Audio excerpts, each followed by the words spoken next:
Welcome back to the Chicago VMUG. We have another user of the Chicago VMware user group. Steve, go ahead and introduce yourself. Hi, my name is Steve Pantol. I too am a guest for the Chicago VMware users group. I work for a company called Ahead, a VAR/solutions provider based in Chicago here.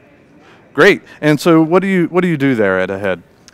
Well, they call me a senior technical architect, so I'm kind of charged with going out on a delivery engagement, working with the customer to define requirements, make sure that we're delivering some sort of design solution that addresses those requirements, and handling the delivery thereof. Great. So what's a problem that maybe you've seen recently, or a question that you've heard recently that you've helped address, and how did you address that? I'm blanking. You can cut this up later, right? No. Oh, crap, it's live.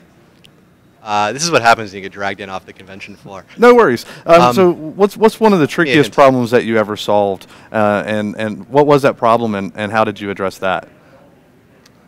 Yeah, the things that come to mind are all very tactical kind of problems, things like jumbo frame issues or Cisco UCS misconfigurations. Things like this are all that are coming to mind right now.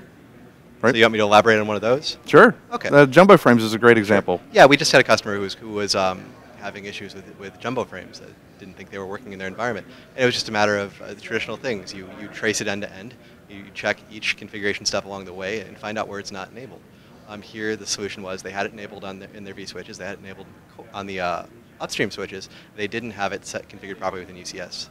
So the QoS system policy in UCS wasn't allowing jumbo frames for Ethernet. All right, so the big takeaway, jumbo frames work end to end. It's got to be everywhere along the line. All right, and so if you had an opportunity to win the home lab that's being given away today, what would you do with it? Wow, I was just over there drilling over it. I've avoided pulling the trigger on a home lab for a very long time just because it's hard to justify that kind of investment.